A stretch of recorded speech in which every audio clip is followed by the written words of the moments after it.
Il y a une dure vérité que nous évitons souvent. Nous sommes ceux qui nous encombrons de poids inutiles auxquels nous nous accrochons, relations attentes et peurs, comme si elles sont des parties inséparables de nos vies. Mais avez-vous réalisé que chaque fois que vous lâchez prise et chaque fois que vous faites un pas en arrière, vous vous rapprochez de la vraie liberté? La vie n'est pas un voyage d'accumulation. C'est un art de lâcher la prise dans le calme. Nous trouvons la force dans la simplicité. Et nous redécouvrons ce que je suis sur le point de partager avec vous. N'est pas une rhétorique creuse ou des théories lointaines, mais des leçons profondes, distillées de la philosophie stoïque et de mes propres expériences personnelles. Ces idées n'ont pas seulement remodelé la façon dont je vois le monde, elles m'ont transformé de l'intérieur. Donc, je vous exhorte à donner à cela toute votre attention, absorber chaque mot et vous permettre d'embrasser les significations plus profondes que chaque moment que vous consacrez à ce voyage contient une valeur incommensurable, car c'est la porte d'entrée vers une vie plus pleine et plus significative. Commençons. Numéro 1. Détachez-vous du besoin d'être aimé. Imagine que ta vie est une œuvre d'art et que tu es le seul artiste qui décide de sa forme et de sa forme. Mais si tu changes constamment ses couleurs et ses lignes, juste pour plaire à la foule, ce tableau sera-t-il toujours le tien? S'éloigner du besoin d'être aimé de tous n'est pas seulement libérateur, c'est une déclaration de souveraineté sur ta propre vie. Nous vivons dans un monde où la validation des autres est presque devenue la mesure de notre valeur. Un seul like sur les réseaux sociaux, un compliment d'un collègue ou un regard admiratif d'un inconnu peut nous donner l'impression d'être vraiment vivant. Mais est-ce vraiment le cas? Marc Aurèle a dit un jour que tu as du pouvoir sur ton esprit et non sur les événements extérieurs. Réalise ceci et tu trouveras de la force. La vraie force réside dans la maîtrise de tes pensées et non dans l'opinion des autres. Demande-toi pourquoi tu aspires à l'approbation universelle. La vérité, c'est que c'est un objectif impossible.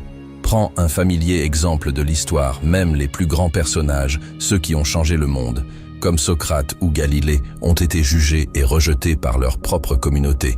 Si même les esprits extraordinaires ne pouvaient pas plaire à tout le monde, pourquoi devriez-vous vous efforcer de le faire? Rappelez-vous que chaque personne vous voit à travers sa propre lentille, façonnée par des préjugés, des attentes et des peurs. Comment pouvez-vous contrôler quelque chose qui ne vous appartient même pas? Au moment où vous abandonnez le besoin d'être aimé, vous commencerez à ressentir la liberté. La liberté de dire votre vérité. Vivez selon vos conditions et même échouez avec fierté. Rappelez-vous la sagesse. Épique de Tétus. Ne cherchez pas que les choses qui arrivent comme vous le souhaitez, mais souhaitez que les choses qui arrivent soient telles qu'elles sont. Et vous aurez un flux de vie tranquille au lieu de vous ajuster pour répondre aux attentes des autres. Ajustez votre état d'esprit pour accepter la réalité que personne ne peut plaire à tout le monde. Lâcher prise ne signifie pas s'isoler ou devenir indifférent. Au contraire, c'est à propos de reconnaître que votre valeur n'est pas liée à l'approbation extérieure. La vie de Kafka offre une histoire inspirante de ce principe. Il a créé tranquillement des œuvres brillantes sans jamais rechercher l'admiration générale. Même après sa mort, il a fallu la persévérance d'amis pour mettre ses œuvres en lumière. L'héritage de Kafka est un témoignage du fait que la vraie valeur réside dans la passion et l'authenticité, et non dans le regard des autres. Maintenant, je vous pose une question. Si vous n'aviez plus besoin de personne pour vous aimer, qu'oseriez-vous faire? Peut-être poursuivriez-vous enfin un rêve depuis longtemps retardé. Dites ce que vous pensez sans peur du jugement, ou ralentissez simplement et vivez à votre rythme sans vous soucier d'être laissé pour compte.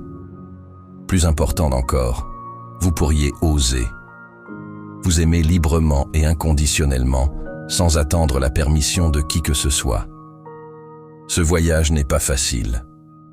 Il exige d'affronter la peur du rejet et l'inconfort de la solitude. Mais rappelez-vous, comme le dit Sénèque, celui qui est courageux est libre. Le courage est le chemin vers la liberté. Et lorsque vous êtes assez courageux pour lâcher prise, vous découvrirez que le seul amour dont vous avez vraiment besoin L'amour qui vous complète est l'amour que vous donnez vous-même. Commencez aujourd'hui. Ne laissez pas votre vie être dictée par l'approbation des autres.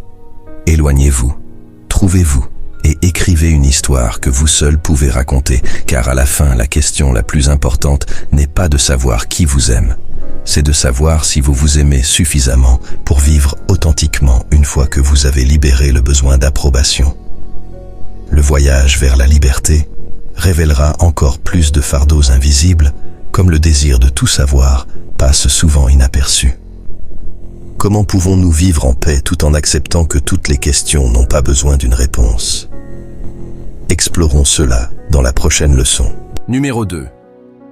Abandonner le désir de tout savoir.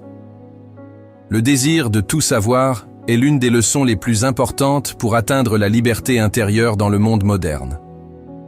D'aujourd'hui, où chaque question peut apparemment trouver une réponse en quelques clics, il est facile de tomber dans l'illusion que savoir plus nous aidera à mieux contrôler nos vies.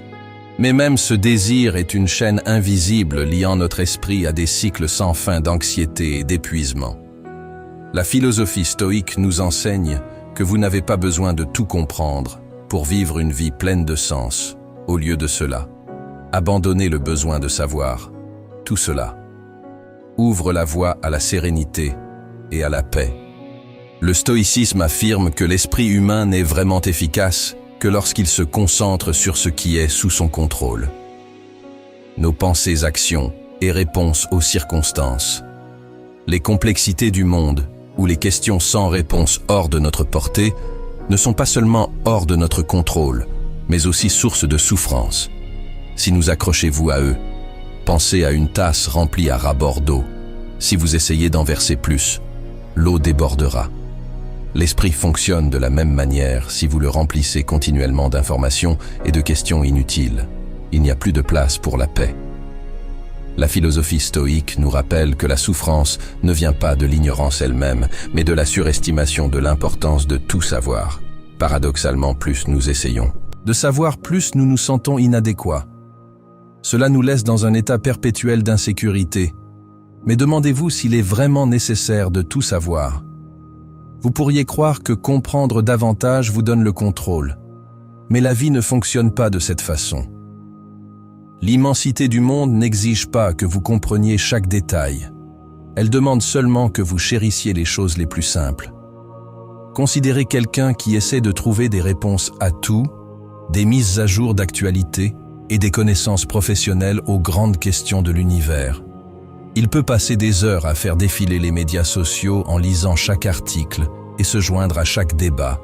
Le résultat n'est pas la satisfaction, mais l'épuisement et la confusion. Chaque question répondue apporte un flou de nouvelles.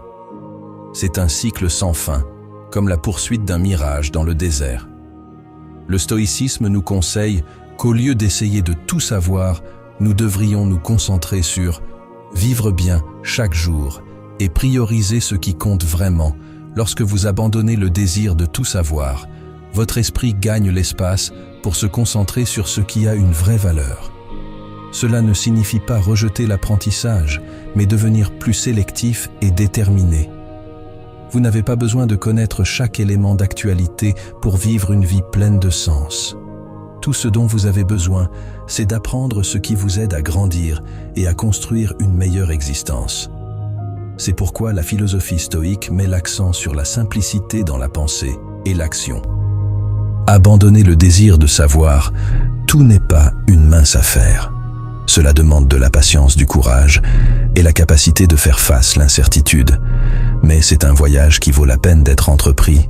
Vous verrez que lorsque vous ne serez plus obsédé par la recherche de réponses à tout, vous aurez plus de temps et d'énergie pour vous concentrer sur ce qui compte vraiment. Famille, amis, santé et croissance personnelle. Demandez-vous ce que je recherche. M'aide vraiment à vivre mieux, puis-je laisser tomber les questions inutiles et permettre à mon esprit de se reposer. La liberté ne vient pas du fait de tout savoir, mais d'accepter que certaines choses n'ont jamais besoin de réponse. Cela allège non seulement votre fardeau mental, mais vous aide également à vivre authentiquement si vous cherchez une solution.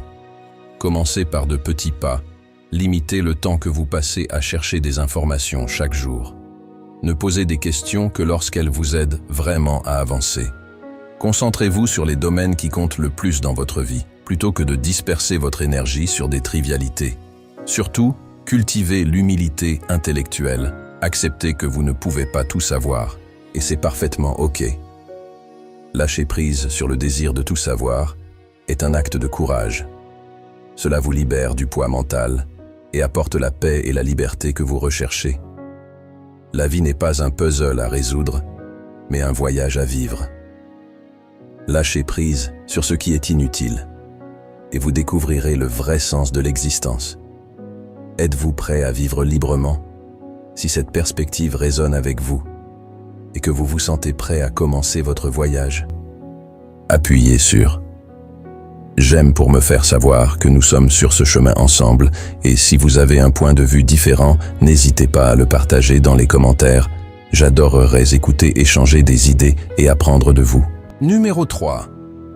Assumez vos expériences. Arrêtez de blâmer les autres personnes. Ce monde n'est responsable de votre vie, à part vous. Ceci n'est pas seulement une vérité, c'est une libération quand vous continuez à blâmer les autres ou vos circonstances. Vous abandonnez le contrôle et vous vous présentez comme la victime de l'histoire. Vous écrivez. Pourtant, si vous regardez profondément, vous verrez que blâmer n'est pas le chemin le plus facile. C'est une impasse. Imaginez votre vie comme un livre quand vous blâmez les autres. Vous les laissez tenir la plume pour écrire votre histoire. C'est seulement en prenant le contrôle que vous pouvez vraiment devenir l'auteur de votre propre vie. Marc Aurèle a écrit un jour « Si vous êtes affligé par quelque chose d'extérieur, la douleur n'est pas due à la chose elle-même, mais à votre estimation de celle-ci, et cela vous avez le pouvoir de révoquer à tout moment la douleur, ne provient pas des circonstances, mais de la façon dont vous les interprétez. Et c'est vous, pas quelqu'un d'autre, qui a le pouvoir de réécrire leur signification. » Une analogie convaincante vient des jeux vidéo. Dans les jeux de rôle, vous choisissez votre personnage et prenez des décisions qui façonnent le résultat. Si vous faites de mauvais choix, les résultats seront défavorables. Au lieu de blâmer les développeurs du jeu pour avoir rendu les choses trop difficiles, vous rejouez. Affinez votre stratégie et apprenez à surmonter le défi. La vie est à peu près la même.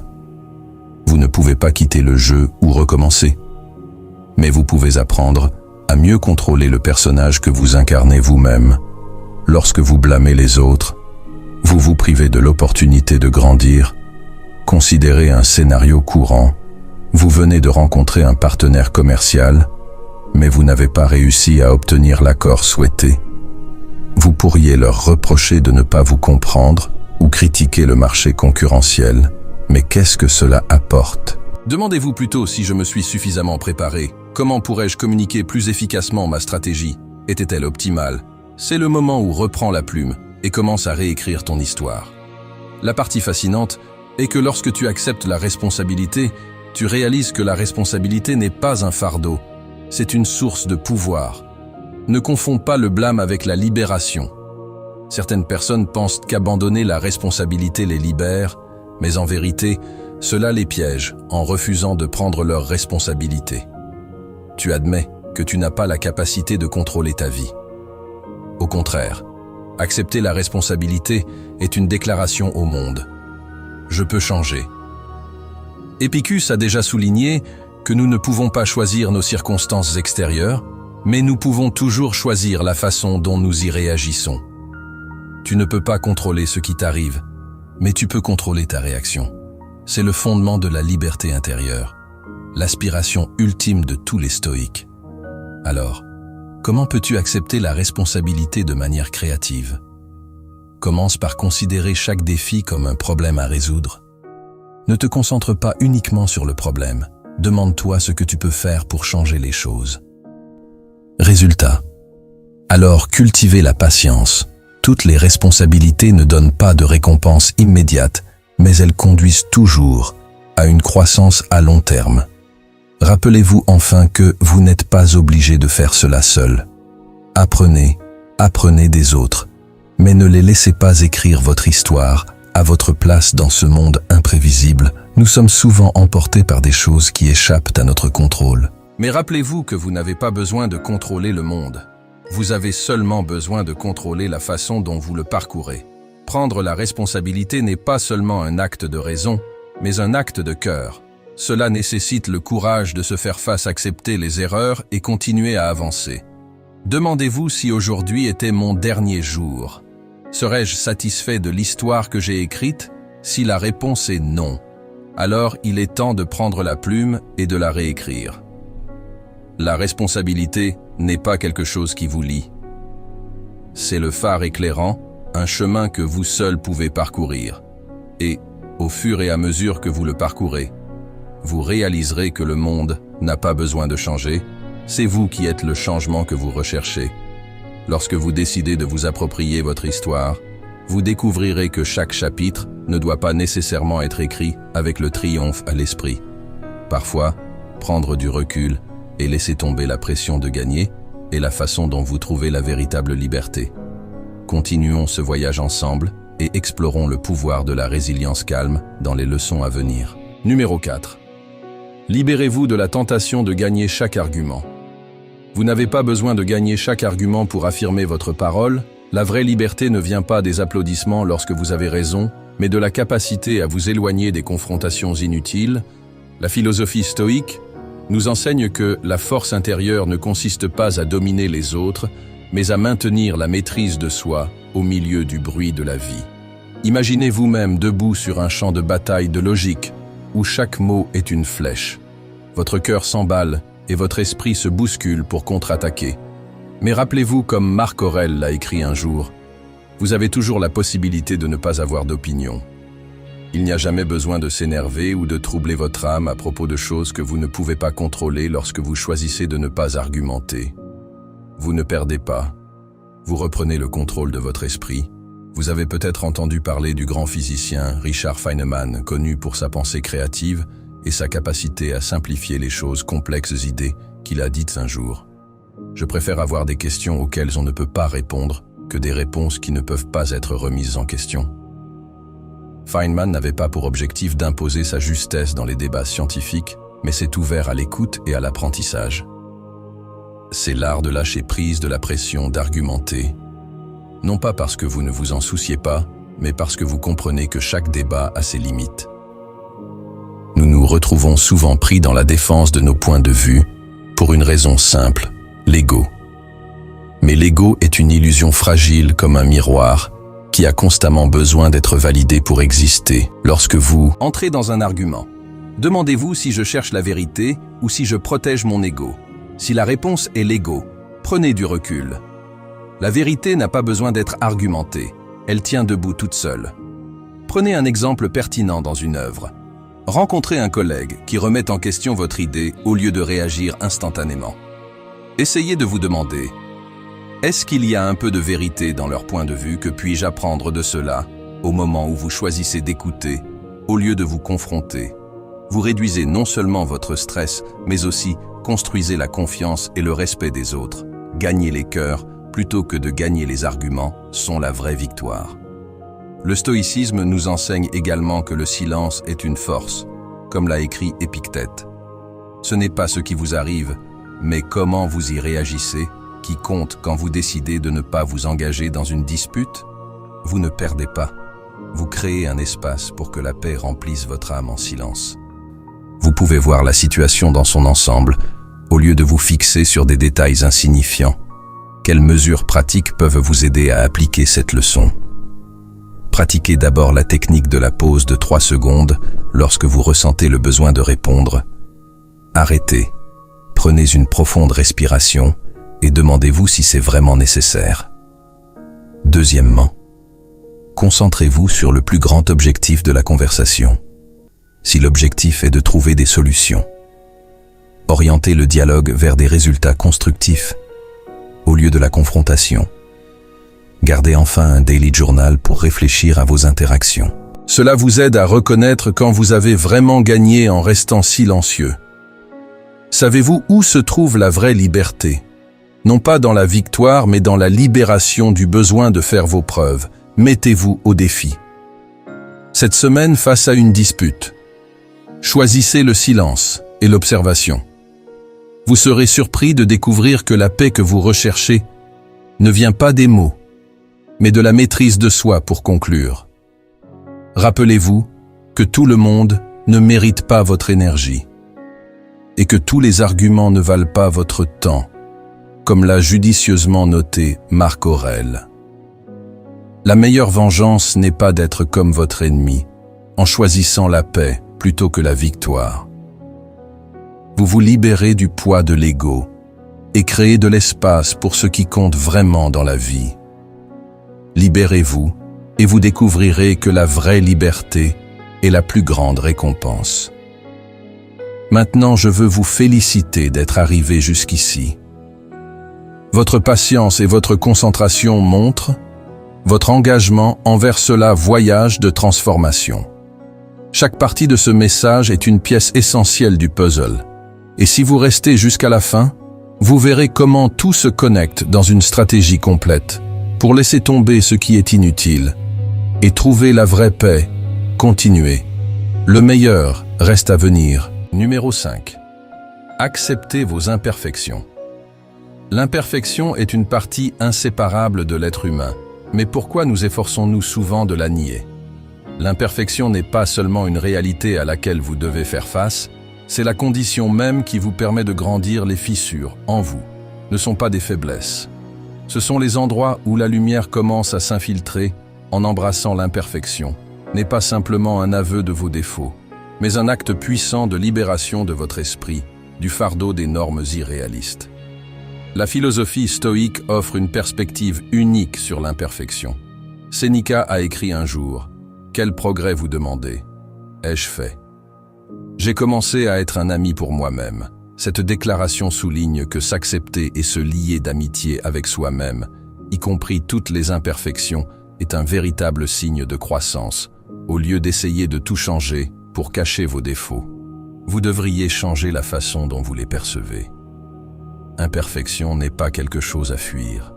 C'est une opportunité de s'engager dans une introspection pour comprendre la nature humaine et trouver la paix.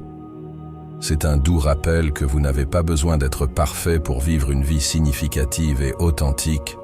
Imaginez un vase en céramique ancien avec des fissures.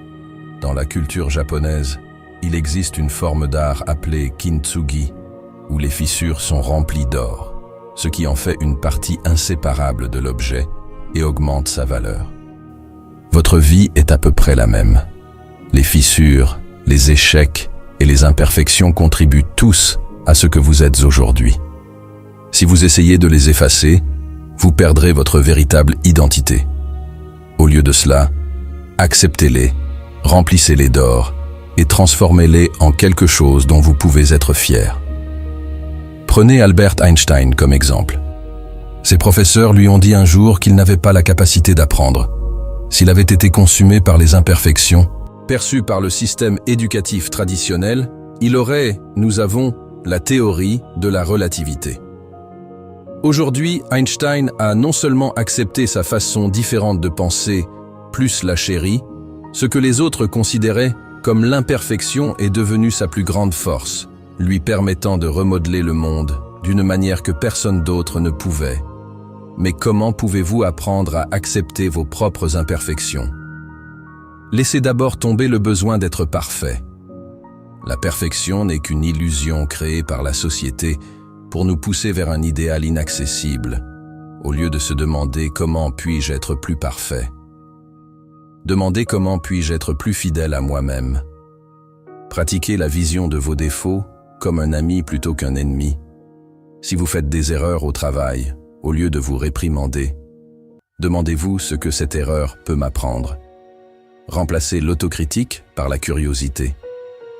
La curiosité ouvre la porte à la découverte des parties les plus profondes de vous-même. Pensez à un ami qui court constamment vers la perfection. Ils investissent d'innombrables des heures à cacher leur sol en s'efforçant d'être assez bons aux yeux des autres. Mais en réalité, ils ne font que s'épuiser et dériver encore plus loin du vrai bonheur. Et toi, Tu cours aussi après la perfection, te tourmentes-tu pour des choses insignifiantes? Si c'est le cas, il est temps de faire une pause et de réévaluer tes imperfections. Ne diminue pas ta valeur, elles te rendent unique. Souviens-toi qu'un tableau n'est pas beau parce qu'il est parfait, mais parce que ses traits spontanés et ses asymétries donnent son âme. Ta vie n'est pas différente. Tu n'as pas besoin de cacher tes coups de pinceau désordonnés. Laisse-les plutôt raconter ton histoire. Enfin, je veux que tu te demandes si j'embrasse pleinement tout ce que je suis. Pourrais-je vivre une vie plus épanouissante? Essaie de laisser tomber le poids de la perfection pour une fois, et tu feras l'expérience de la légèreté, dont parle la philosophie stoïque. L'imperfection n'est pas juste une partie de toi. C'est un don qui te permet de te connecter au monde de la manière la plus authentique, vis authentiquement. Car c'est seulement alors que soyez vraiment libre. Embrasser l'imperfection est un pas en avant sur votre chemin vers la découverte de soi. Mais il y a quelque chose de plus profond. Nous devons affronter les histoires que vous avez toujours crues sur vous-même. Reflètent-elles vraiment qui vous êtes ou sont-elles des limites invisibles que vous vous êtes imposées? Continuons à explorer cela dans la prochaine leçon. Conclusion. Méthode puissante pour se concentrer sur soi-même et lâcher prise sur ce qui ne vous sert plus, inspiré par la sagesse du stoïcisme. Ces leçons ne sont pas simplement des théories, elles sont des lumières qui guident sur le chemin vers la paix intérieure et la vraie liberté. Rappelez-vous que le véritable bonheur ne vient pas de ce à quoi vous vous accrochez extérieurement, mais de la compréhension et de la maîtrise de votre monde intérieur. Ce voyage peut ne pas être facile, mais chaque pas que vous faites est un cadeau, vous rendant plus fort, plus calme et plus authentique avec vous-même. Vous n'avez pas besoin d'être parfait. Vous avez juste besoin d'être assez courageux pour commencer. Si vous avez trouvé de la valeur dans cette vidéo, mais que vous ne l'avez pas encore aimée, prenez un moment pour le faire, non seulement pour nous soutenir, mais pour aider à diffuser ce message positif à d'autres personnes qui pourraient en avoir besoin. Partagez vos pensées dans les commentaires, ci-dessous. Vos mots pourraient être le pont qui nous relie tous. Et si vous croyez que cette vidéo pourrait inspirer quelqu'un de proche de vous, n'hésitez pas à le partager avec eux. Enfin, n'oubliez pas d'appuyer sur le bouton. S'abonner, ce voyage est loin d'être terminé. Et il y a tellement plus de contenu incroyable à venir que je ne voudrais pas que vous manquiez.